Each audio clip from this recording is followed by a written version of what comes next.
대한민국 가운데 잊혀진 사명이 있어요.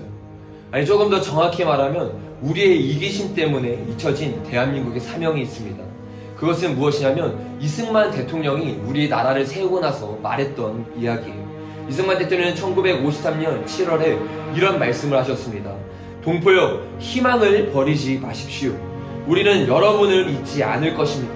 한국 민족의 기본 목표, 즉 북쪽에 있는 우리의 강토와 동포를 다시 찾고 구해내고자 하는 목표는 계속 남아있으며 결국 성취됐고 말 것입니다. 이승만 대통령은 6.25 전쟁이 끝나고 나서 남한의 사람들을 살린 것으로 만족한 것이 아니었어요. 대한민국의 사람이 앞으로 나아갈 방향이 무엇이냐? 죽어가고 있는 북한 동포들을 살리는 것이 대한민국의 부르심이라고 이승만 대통령은 나라를 세우면서 말을 했던 것입니다. 이승만 대통령은 그렇게 한마디만 하고 끝나지 않았습니다. 휴전협정 이후에 닉슨 부통령에게 이승만 대통령은 이렇게 말했어요. 나는 노예 상태의 북한 동포들을 해방하기 위하여 평화적 방법으로, 그러나 필요하다면 무력을 동원해서라도 통일을 성취하는 것이 한국인 지도자로서의 나의 의무라고 생각합니다. 여러분, 한국의 지도자로서, 대통령으로서 가지고 있던 부르심이 뭐냐? 북한 동포들을 살리길 원했다는 것이에요. 저 북한 동포들이 그냥 다른 나라가 아니라 나의 민족이라는 것을 알고 있었다는 것이에요.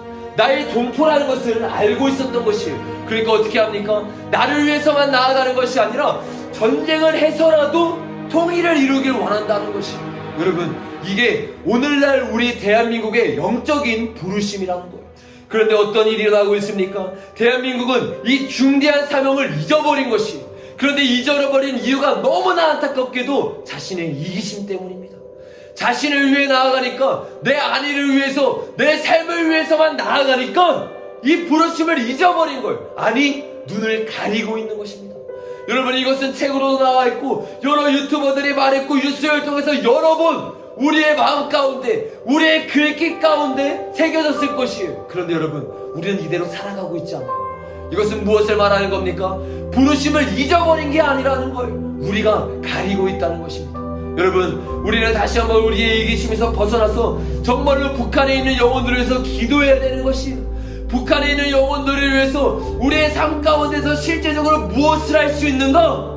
우리는 이것을 끊임없이 기도하며 나아가야 된다는 것이에요. 여러분, 그런데 이것은 단순히 교회만의 부르심이 아니에요. 이것은 제가 처음부터 말했듯이 대한민국 교회의 부르심이 아니라 대한민국 자체의 부르심이라는 것이에요.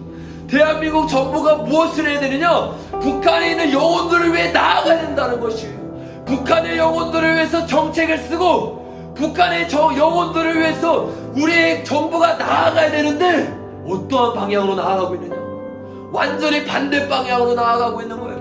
북한의 영혼들을 바라보는 것이 아니라, 북한 주민을 바라보고 있는 것이 아니라 북한 지도부의 눈치를 보면서 북한 영혼들이 어떻게 되든 말든 상관을 쓰지 않습니다. 여러분, 이것이 지금 정부의 현실이라는 것이에요. 여러분, 며칠 전에 어떤 일이 일어났습니까? 며칠 전에 기순 의사를 밝히면서 남한에 넘어오려 했던 탈북자 2명을 우리 정부가 어떻게 했습니까? 그것을 완전히 무시하고 그들을 다시 보내버렸어요. 여러분, 이것은 영적인 살인입니다. 아니, 실제로 살인인 것이에요. 그들은 북한에 돌아가면 어떻게 될지 우리는 뻔히 알고 있는 것이에요. 그런데 정부는 그것을 상관하지 않고 북한 지도부의 눈치를 보고 있는 거예요. 김정은의 눈치를 보고 있는 거예요. 북한 성도들이 어떻게 되든, 북한 주민이 어떻게 되든, 탈북민이 어떻게 되든 상관이 없습니다. 그들의 눈엔 뭐가 있습니까? 자신의 평화, 자신의 표만 있는 거예요. 그것을 위해서는 몇 사람이 죽는 게 상관없다는 것입니다. 그래서 어떻게 했습니까? 이것이 드러나면 이슈가 되니까 5일 동안 숨기고 있었어요. 5일 뒤에는 그들이 드러낸 겁니까? 아니에요. 누가 드러냈습니까? 우연히 발견한 핸드폰의 사진 한 장이 그것을 드러내서 이것이 이슈가 된 것이에요. 만약에 그것이 없었다면 이것은 조용히 끝낼 일이었다는 것이에요. 여러분, 이게 지금 우리 정부가 나아가고 있는 일이라는 거예요. 탈북 영화를 만든 정산선 감독이라는 분이 있어요. 이 사람이 이 뉴스를 듣고 이렇게 말했습니다. 문재인 정부는 대한민국으로 기손하기 위해 온 22살, 23살 청년을 입에 재갈을 물리고 안대를 씌우고 나아가 포송줄로 묶은 뒤 경찰 특공대를 동원해 북한으로 강제 북송했다. 여러분, 근데 그 22살, 23살의 상태가 어땠는지 아십니까? 이렇게 말하고 있어요. 영양실조와 병에 걸려 비실대다가 북한군에 입대도 못한, 너무 못 먹어서 영양실조에 걸려있던 사람이에요. 그래서 북한군에 들어가지도 못해서 선언을 하고 있던 사람이라는 거예요. 근데 그 사람들에게 뭐라고 말합니까? 16명을 죽은 살인자라고 말하는 거예요. 여러분, 그 죽은 16명은 어떤 사람입니까? 8년 동안 목숨을 걸고 고기를 잡던 사람이에요. 그래서 그 사람의 죽은 시체를 보니까 기골이 장대한 뱃사람들이라는 거예요. 영양실조에 있던 청년 2명이 기골이 장대한 16명의 사람들을 죽였다는 게 말이 됩니까? 말이 되지 않죠. 이것은 포레임을 쓰여서 그냥 변명을 대기 위해서 그런 일을 한 것이에요. 그리고 나서 그들을 보내고 나서 정부는 뭐라고 말하고 있습니까? 아무런 말도 하고 있잖아요. 단순히 그들은 살인자니까 우리나라에 들일 수 없다는 말을 하고 입을 닫고 있습니다. 여러분, 이 정부가 어떠한 정부입니까? 인권을 생각한다는 정부예요. 인권을 위해서 세워진 정부라고 말합니다. 그런데 북한의 인권은 완전히 철참이 뒷밟고 있는 내로남불이 일어나고 있다는 것이, 여러분, 어떻게 우리가 이것을 보고 그냥 넘어갈 수 있겠습니까? 어떻게 우리가 이것을 보고 그냥 외치지 않고 나아갈 수 있겠습니까? 우리는 이 사실에 반드시 목소리를 내야 되는 거예요. 목소리를 내면서 우리가 있는 자리에서 무엇을 할 수 있는가 생각을 해봐야 된다는 것이에요. 여러분, 여러분이 있는 자리에서 할 수 없다고 생각하지 마세요. 여러분이 뉴스를 들으셨을 것이에요. 그런데 우리는 얼마나 나만 생각하는지 그냥 지나간다는 거예요. 그냥 하나의 뉴스로 끝납니다. 하나의 토픽으로 끝난다는 것이에요. 주님이 원하는 것은 하나의 뉴스로 끝나는 게 원치 않다는 것이에요. 주님이 원하는 것은 하나의 토픽으로 끝나는 것을 바라고 있지 않는다는 것입니다. 여러분, 사실 이러한 강제 북송은 이번이 처음 일어난 일이 아닙니다. 노무현 대통령 임기 시절에 문재인 대통령이 비서실장으로 있었던 2008년도에 이러한 만행이 똑같이 일어났어요. 2008년도 2월에 북한에서 어린아이 포함 22명이 배를 타고 한국으로 넘어왔습니다.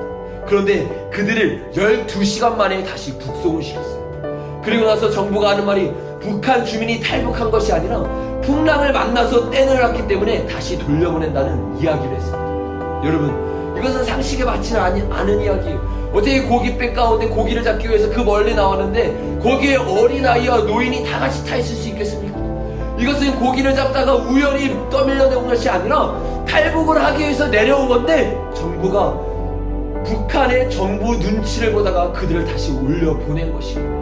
그런데 아이러니하게도 이것이 언제 일어난 것이냐면 노무현 임기 시절, 그리고 문재인 대통령이 비서실장으로 있을 때 일어난 일이라는 것이에요. 여러분, 사람들은 이것을 우연이라고 말할 수 있습니다. 그러나 이것은 우연한 일이라고 말할 수 없어요. 그들이 어떤 것을 바라보고 있는지 뼈저리게 보여주는 현실이라는 것이에요. 그들은 북한의 인권에는 상관이 없습니다. 그들이 원하는 것은 오직 북한과의 평화라는 가짜를 만들어내서 자신의 표를 챙기기 위해 급급하다는 것이에요.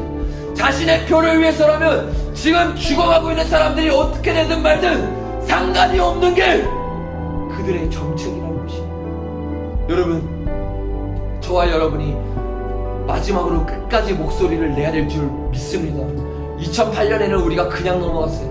2008년에는 하나의 뉴스로, 하나의 토픽으로 우리의 인생 가운데 아무런 느낌 없이 넘어가 버렸습니다. 그래서 그 사람은 다 죽고 또 다른 피해자가 일어난 것이, 이제는 우리가 또 다른 피해자가 일어나지 않도록 우리가 목소리 내어서 그들을 막아야 될 줄로 믿습니다.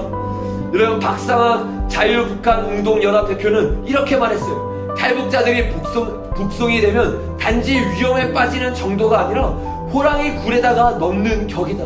이것은 곧 죽으라는 말이다. 정치적 목적을 위해서 탈북자들이 사형을 당해도 괜찮다는 뜻이다. 한국에 도착하지 못하고 중국에 끌려간 탈북자도 정치범 수용행소에서 끌려가는데 그들은 남한까지 왔으니 공개 처형 대상이다. 여러분, 그들은 공개 처형 대상이라는 것이에요. 그 탈북자들은 그냥 돌려보낸 것은 여러분 무엇을 예포해야 되는지 아셔야 되는 것이에요. 단순히 그 2명의 탈북자만 말하는 것이 아닙니다. 앞으로 우리나라에 있는 31,500명의 탈북자들이 언제 북송될지 모르는 위기에 놓여있게 된다는 것이에요. 실제로 2018년에 어떤 일이 일어났습니까? 13명의 탈북자들 종업원들이 북한으로 다시 한번 북송됐어요. 북송되려는 뉴스가 나왔어요.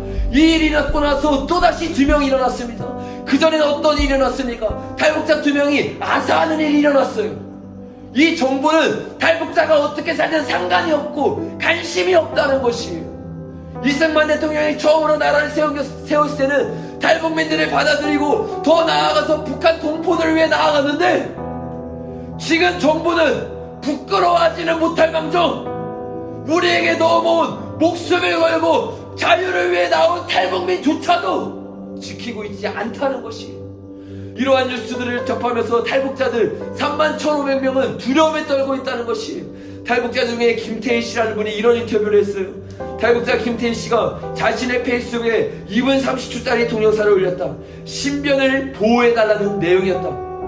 그는 1997년에 탈북해 남한에 정착했다. 김 씨는 동영상에서 벌써 몇 번째 북송 이야기가 나오고 있는데 나라고 보내지 않을 이유가 있겠냐고 했다. 그리고 절대로 스스로 북한으로 넘어갈 일이 없으며, 만약 제가 북한에 끌려가서 자발적인 것처럼 기자회견을 하는 일이 생겼어도 자발적인 것이 아니니 저에 대한 구출운동을 해달라고 호소했다. 여러분, 이것이 지금 탈북자들의 마음이라는 것이. 어떤 탈북자들은 이렇게 말했어요. 3살짜리 아이를 키우고 있는 주부 박목 씨는 이 일이 있고 나서 밤에 1시간 이상 연속해서 잠을 자본 적이 없대요. 얼마나 무섭겠습니까? 목숨을 걸고 이 나라에 겨우겨우 왔는데, 이 나라는 우리를 지켜주는 것이 아니라 우리를 인질로 삼고 보내려고 하고 있는 것이, 우리는 그들의 마음을 헤아려야 됩니다. 우리는 그들이 지금 어떠한 상태에 있는지 알고 우리는 마음껏 외칠 수 있으니까 외쳐야 된다는 것이, 우리는 그들을 위해서 대한민국 국민으로서 정부에 항의를 하고 그들의 목숨을 지켜야 될 줄로 믿습니다.